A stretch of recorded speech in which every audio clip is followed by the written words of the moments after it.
Dalam Alkitab, ada sebuah ayat yang berkata, "Lihatlah, aku telah meletakkan sebuah batu di Sian.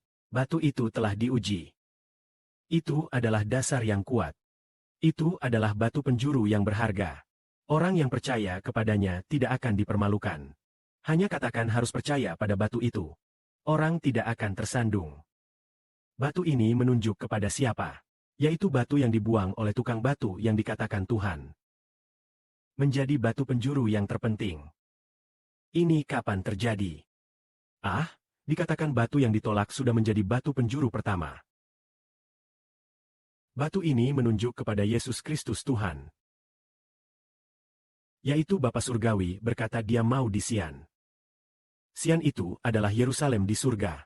Menetapkan sebuah batu. Juga menetapkan seorang manusia. Manusia ini adalah batu yang telah diuji. Hanya katakan manusia ini sudah diuji. Apakah Tuhan juga sudah diuji? Dia berkorban di kayu salib. Menunjukkan bahwa dia menang melewati ujian dari Tuhan. Itu adalah batu penjuru yang berharga. Tuhan Yesus Kristus adalah pencipta kehidupan. Pencipta segala sesuatu. Dia memang batu penjuru yang berharga. Jadi sudah melewati ujian. Tentunya dia menang. Menang sampai akhir hayat. Jadi orang yang percaya pada Tuhan tidak akan dipermalukan. Orang yang percaya pasti akan membimbing kita pulang ke rumah surga.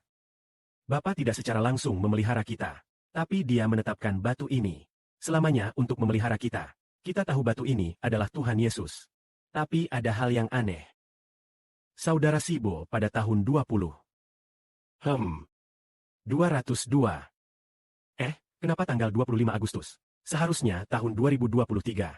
Pada tanggal 25 Agustus 2023. Saudara Sibo bermimpi. Saudara Sibo dengan ayahnya melekat erat.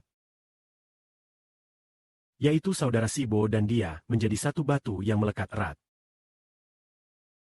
Tapi kita harus menggunakan batu ini untuk membangun dasar bait suci.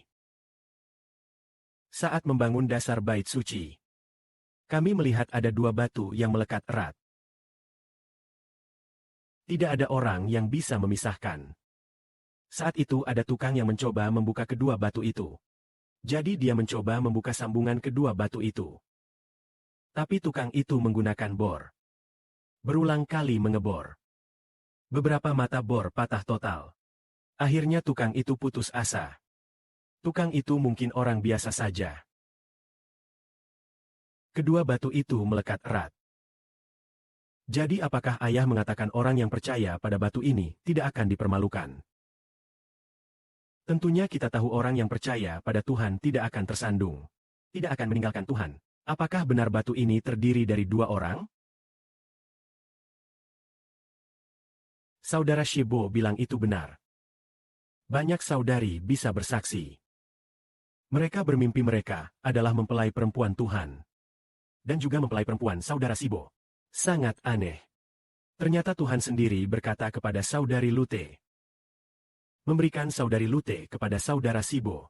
Menjadikan saudari Lute menjadi mempelai perempuan saudara Sibo. Dan saudari Lute juga bermimpi menjadi mempelai perempuan saudara Sibo. Banyak saudari lain juga bermimpi yang sama. Sebenarnya mereka mempelai perempuan Tuhan. Tapi mengapa menjadi mempelai perempuan saudara Sibo? Kemudian Roh Kudus Bapa berkata.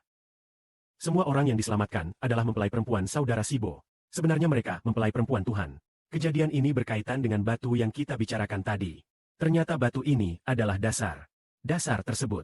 Bait suci terdiri dari Kristus Tuhan dan saudara Sibo yang erat bersatu. Menjadi satu batu. Semua orang yang percaya pada saudara Sibo sama dengan percaya pada Tuhan. Percaya pada Tuhan juga sama. Kamu percaya kepada Sibor? Karena roh Tuhan ada di dalam saudara Sibor. Roh Bapa Surgawi juga ada di dalam saudara Sibor. Jadi sama seperti roh Allah tinggal di dalam Tuhan.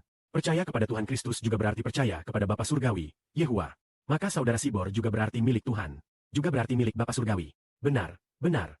Kedua anak ini saling melekat erat menjadi satu batu. Kedua anak ini, mereka memiliki hubungan ayah dan anak loh. Tuhan adalah ayah Sibor. Sibors adalah anaknya. Yang luar biasa adalah, kedua anak ini juga adalah anak Allah, bukan? Yakni anak-anak Allah.